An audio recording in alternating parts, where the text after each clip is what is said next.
Here we have Anthony Tessie, who is Anthony Mitchell's grandfather. He was born on June 15th, 1937, and was part of the Cuban Missile Crisis.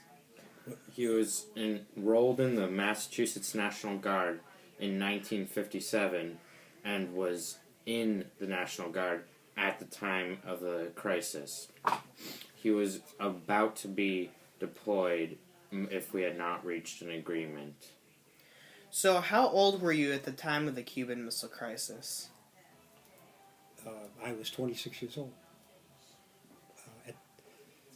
And at that time, we were called to report to the National Guard Armory in Fitchburg, and they called us on a Friday, said we had to be there Saturday and ready to leave Sunday to maybe to be sent to Fort Evans, and then from there to get involved with the crisis that was going on with the Cuban Missile Crisis.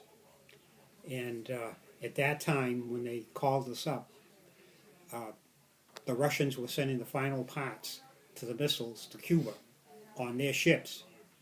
And when we knew that, we put up a naval blockade around Cuba. And the Russian ships kept coming and coming and coming until they got about 50 miles within Cuba. And everybody in the world was trying to figure out what was going to happen when these two nations collided with their armaments. And the Russians finally, when they were, I think, within about 50 miles of Cuba, took their ships and turned them around and and the ships went back to Russia.